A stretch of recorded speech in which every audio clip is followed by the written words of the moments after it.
For the price of a cup of coffee, join my Patreon. The page includes audio documentaries not available on my YouTube channel. Link below in the description. Thanks for watching.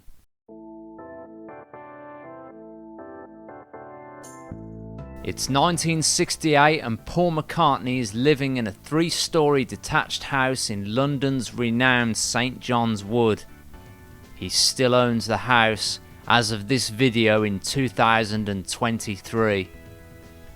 Maybe the reason he bought the property is it's within walking distance of Abbey Road Studios. No big renovations were needed to the property. The garden was overgrown, Paul never tending to it, and his dog Martha could be found walking through the grass. Among others, Paul's dad was constantly going on at him to get the garden sorted out. Paul seemed to take pleasure in the fact it annoys people. By 1967, he finally sorted out the garden.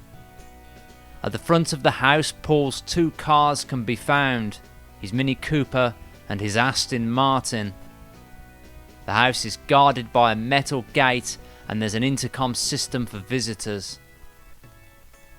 Being in the centre of London, fans constantly hang around outside. When Paul goes abroad, his father visits to check over the house and to feed Martha. When his girlfriend Jane Asher is at home, she's the house cook, normally starting with breakfast at 1 p.m. Other than that, a staff member will do the cooking. His kitchen is on the ground floor and of all the rooms is the least used. His living room downstairs is the most. It contains a large dining table where all meals are consumed. On the first floor is Paul's bedroom. His large wooden headboard is hand carved and the floor above is the music room where John and Paul write songs. On this day, Paul takes Martha for a walk out on Regent's Park. All the other Beatles own cats. Paul is the only one who owns a dog. Paul walks around the park with his jacket collar up and aims for the quieter areas. Every so often, old age pensioners approach him, more interested in Martha than himself. Paul spots an actor he recognises and shouts for his attention. The man doesn't recognise Paul, so gives no response. Paul keeps shouting until he does recognise him and they engage in a conversation.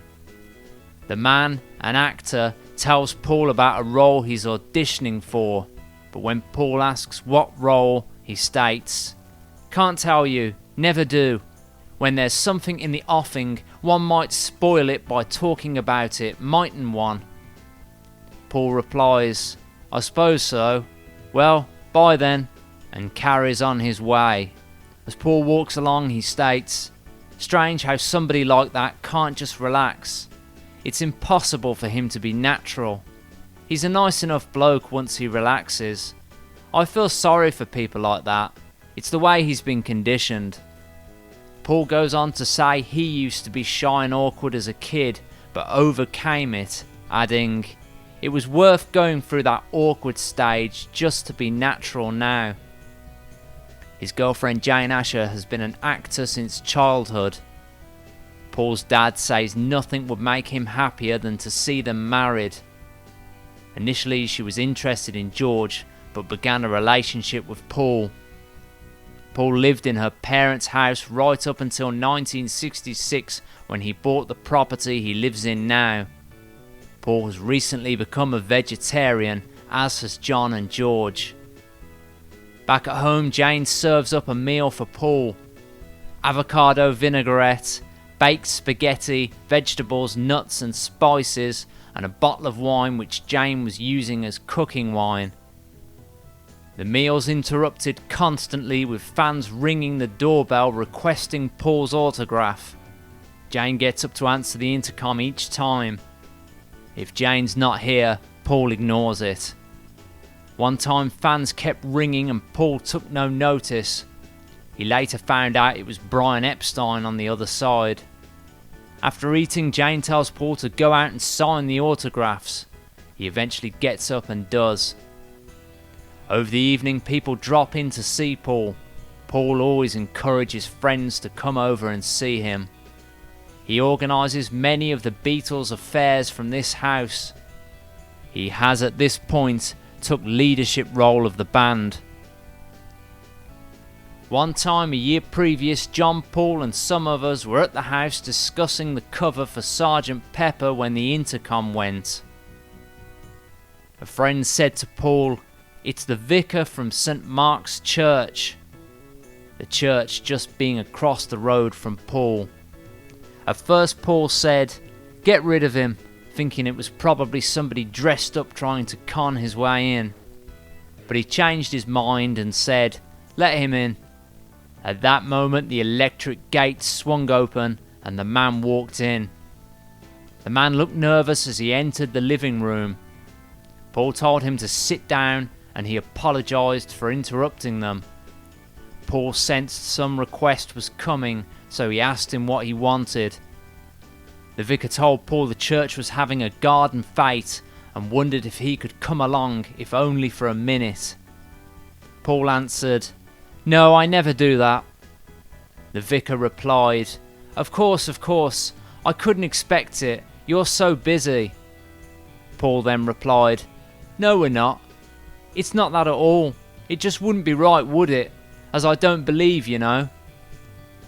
Paul was smiling and said, "Why don't you make the product better instead of getting gimmicks like us?"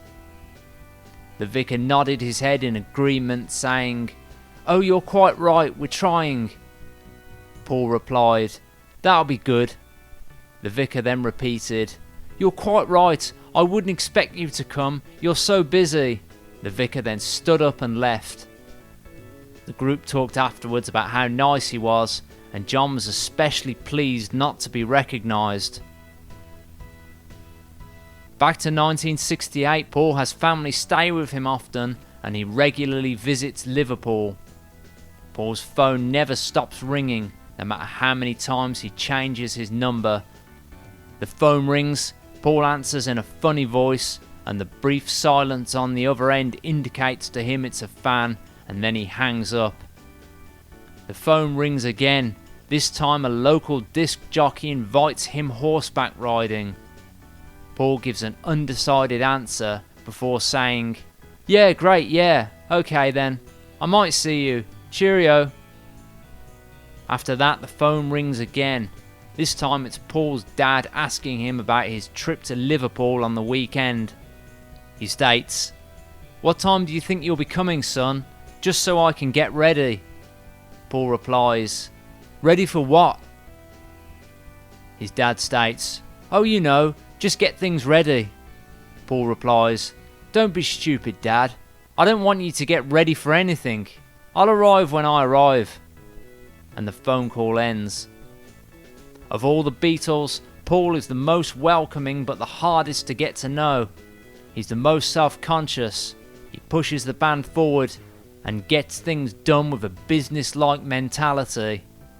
One time when Paul was having problems with EMI, he rang the chairman, Sir Joseph Lockwood, and he was forced to come to Paul's house in St. John's Wood to settle everything. Paul has always wanted Jane to give up work. She always refuses. A year previous, Jane came back after 5 months away to find Paul had taken LSD. She stated, all he could talk about was the spiritual experiences he had with John. Paul went on to talk about his relationship with Jane, stating, "Jane left me once and went off to Bristol to act. I said, okay, then leave. I'll find someone else." That's when he wrote the song, "I'm Looking Through You." Spending time with Paul, you soon see he hates the idea people would think he's stupid. He also comments on the rest of the Beatles. Ringo he describes as very sentimental, George as a dedicated person, John as a fast mover who is forever changing, and himself a person cautious of change. He states, when a new Fender guitar came along, John and George would rush out and buy one. John because it was new, and George because he decided he definitely wanted one. Me, I'd hang around thinking, check I had the money, then wait a bit. Paul ends the conversation reiterating what he's said so many times in different ways. He doesn't feel pressure to live up to any expectation. He does his best, what he feels is right, and that'll just have to do.